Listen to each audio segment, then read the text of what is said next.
involved. We, traded back and forth with some I'm of the so people impressed that you know this, but yes, in the film, some of the footage of the POW who returned home and said, we won the war in Vietnam, had stupid people backwards and stupid.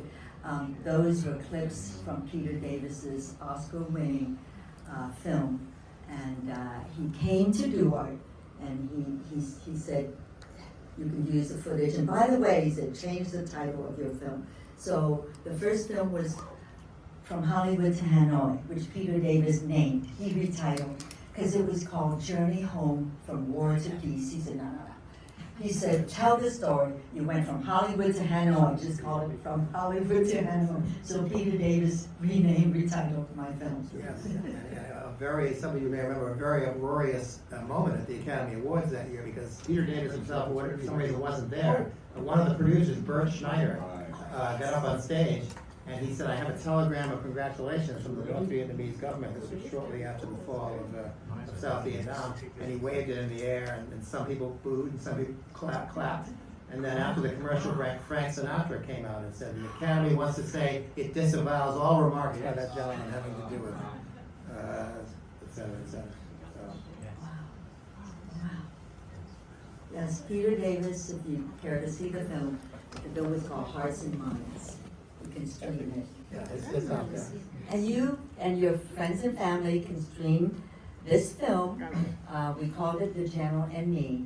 And the Minister of Culture in Vietnam, he said, how dare you think you're on the same level as our illustrious general? And they banned the film. So we struggled with this, and we thought, what really tells my feeling and what would keep me going all these years was that I so loved my two countries, and the poem was Dear Vietnam, Dear America. So the title became, with Suzanne's help and blessing, she said, let's do it, let's call it Dear Vietnam. And I feel really like I've come home. Thank you so much. As has been the case more than once, Susanne is kind of an unsung hero here at New Plaza Center for getting these movies into the theater. And this is another one. Thank you. Well, I need to say that I came to the Academy screening of Suzanne's film, Following Harry. I came to see it because I've been wanting to meet this activist filmmaker for like 25 years. And I came to see her film, Following Harry. Pamela is here in the audience. She usually sits in the last row. Yes. She's back there somewhere. There's Pamela. We so honor, my dad absolutely loved Harry Belafonte. And, all the way from Vietnam. And we love so many things about America, so many good, wonderful things about America. And we have so much to share. Ironically, Vietnam is our last and most important ally against China for the United States government. Thailand has gone with China, Cambodia, Laos has gone with China, and Vietnam will die to not become Chinese. We do not put up with any attempt to make us no longer Vietnamese. We love being Vietnamese, and I love being Vietnamese-American. Just as I started to ask before, just to get things straight in my mind, what year did you and your family emigrate to the United States? I don't think that's spelled out in the movie. Exactly. In the 60s, I mentioned, in the poem it said, Old Banyan Tree, I was 3. So I was 3 when my father was able to get us, he was studying, he was given a scholarship, and he was at Georgetown University. And he had to bring one at a time. So my elder sister didn't make it, and she passed away. But then I got to go, and I feel really, really blessed. But then we went back and forth. So I was between Washington, D.C. and Saigon during the height of the war in the 60s. So he was kind of a public relations officer for military of State Department? Yes. He was second secretary to the ambassador in Washington, D.C., so we lived on Calorama Road, Embassy Road, Bezos just bought several homes, for $100 million, but Calorama Road in Washington, D.C., it was Embassy Road, so we lived in the South Vietnamese Embassy. And when the fall of Saigon happened, When that came down, we were no longer Vietnamese and not yet American, so we were without passport or country. We were not refugees because we were already working for the United States government and the South Vietnamese government, which ceased to exist on that day. Okay, so, all right, so mid-60s, that was Yes. the time of your permanent relocation, maybe around the time of the Tet Offensive or towards the end. Yes, and I have 3 birth certificates, so it's a one-woman show about that as well. My father had 3 birth certificates because the mothers were afraid to declare their sons, especially. They wanted me to be a boy, but the sons would have to go to war to fight. We had continuous war, so they would not declare the boy. So I had trouble tracking my father's certificate and then my birth certificate.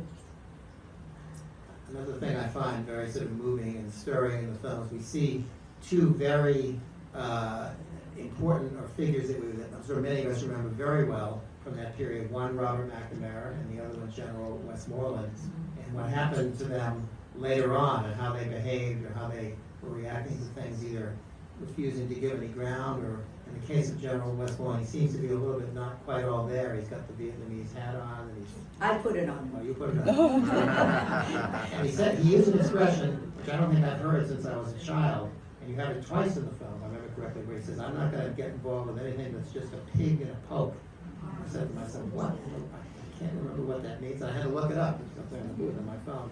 A pig in the poke, for those of you who don't know it, those of you who do, is essentially something that is worthless. It is like somebody explains it and tries to make the case for it, but it is essentially worthless, which I think that whatever the point of view that was opposed to Westmoreland, he considered with the bombing and the troop escalation. Well, it was a very racist time, a time of lack of information, which causes, all kinds of misunderstandings. And a lot in our research, a lot of the generals, American generals, would call us Chinese. And there's a line in the film where the guy says, I'm not going to let one more American soldier go die for a bunch of Chinamen. And he was referring to... Isn't that Richard Nixon? I think Nixon said something very... Chinaman is the N-word. Bruce Lee almost killed someone in Hong Kong for calling him a Chinaman. Yeah, so it was really hard because that's why I took up martial arts, because in school in Virginia, they called me Gook and Chink and, Chinese cherry. The other one is Robert McNamara, who we see behaving very rudely towards you and very badly, and then and towards the general. A decade or so later, in Errol Morris's film Fog of War, we see him just completely caving and saying, "We were wrong, terribly wrong." He's basically apologizing for the entire length of that film. So we see that he went through a process also. No, I filmed him after the book came out, so I said, I hope you sell a lot of books. Oh, so that's that interesting. Yeah, this is way after the Fog of War. How many of you have seen the Fog of War, Robert McNamara? So you recognize the music. Philip Glass, he said, play that music. He had an agreement with Errol Morris that he would never let anyone use that music. And he said, I own it. He said, I want you to play it. So it has that dum-dum-dum Fog of War music.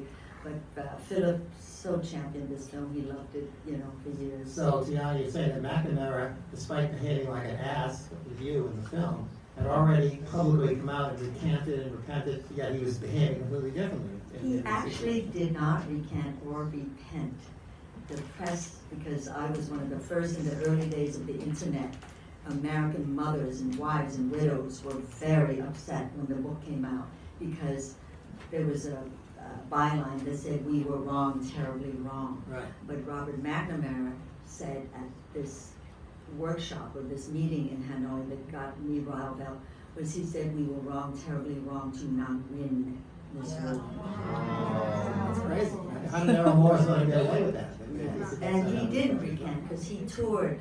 I was in Italy at a film festival and he drove himself there and he came there and he did this to everyone. So he was still instructing us. Unbelievable.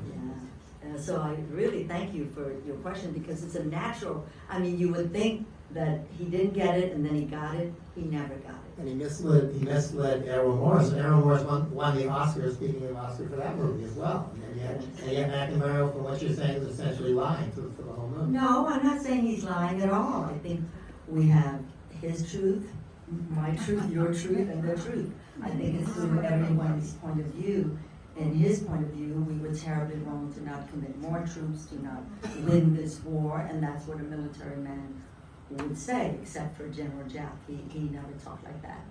So, yeah, I know it's... So the previous film you made, which I know I saw over 30 years ago, and my memory was very fuzzy, that was a sort of stepping stone to this film that we saw today. Am I remembering that correctly? That some of the material was in that film, which is called From Hollywood to Hanoi.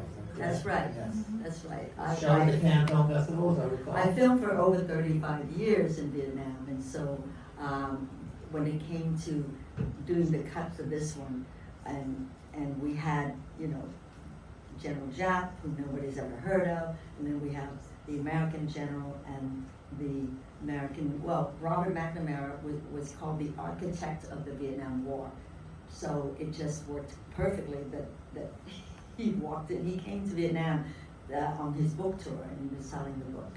I would still recommend, if you've never read it, it's still relevant, it's still so racially detailed, The Best and the Brightest by David Halberstam. Yes, David Halberstam. There's a lot about William Westmoreland growing up in South Carolina and his whole progress in the military, and McNamara, when he was the head of General Motors, he used to take the cars apart when they came off the assembly line to see what the competition was doing. All played into how these guys behaved later on when we had 500,000 troops there. Well, Polly is here. Polly was a neighbor of David Halberstam, so we voted for one of the presidential elections on the last year that David was with us. My father knew him very well. My father knew Peter Arnett and all those guys. They all won Pulitzers, and there's only one left now, Peter Arnett, who's in the film. Now, is it Peter Arnett? I don't know whether he's quoted directly. Is he the one who says, the general didn't care about how many people were lost? Some of his men may feel differently. Right. No, that was Morley Safer. You heard the deep voice, the 60s deep voice. So many of them, including McNamara, have homes on Martha's Vineyard, and I was just there. But it's fascinating because the people on Martha's Vineyard do not like Robert McNamara at all. And I was asked by Miss Catherine Ram to come and show my film 30 years ago, my first film. She read about it in her newspaper. Catherine Ram owned the Washington Post, and they made a film about it with Meryl Streep. And she said, "This is Kay Graham. I read about your film. Come and show your film. We'll send you details." So I ended up in Martha's Vineyard, and now I'm going to start my play, my interactive one-person performance with audiences. I'll start that July 4th on Martha's Vineyard in Vineyard Haven. So, is this wondering again today, watching it for the second time, is this a finished work at this point, or is there more that you're still... It's never It's finished. never finished, okay. This is the angst. This is, when you film for over 35 years, you have so much gold. There's so much gold, and I have the responsibility of the people who trusted me and our very small crew. They trusted us, and they told us stories, and so many of them unplanned. The man on the bicycle with the beautiful Peugeot. They confessed to us. They told us a lot that I couldn't get all in this film. But I feel a very powerful connection, responsibility, because almost all of them are gone now. That we give them the voice. It's like we have all this on hard drives, and it's extremely tedious and expensive and very hard with my memory now to remember where everything is. So we have Can't Find It Productions, CFI Productions. We can't find this great stuff. We had Sun Yi and Mia Farrow, in this film, So you used it in our theater. and gave them no credit. we didn't, there's more. In every scene that you've seen, there's so much more for a continuing series, which I'm embarking on a fiction series about a true story of a Vietnamese-American woman who went back to Vietnam to find her late husband's stolen ashes. And that's my true story as well. So I'm shooting ashes, and we're gonna use a lot of this footage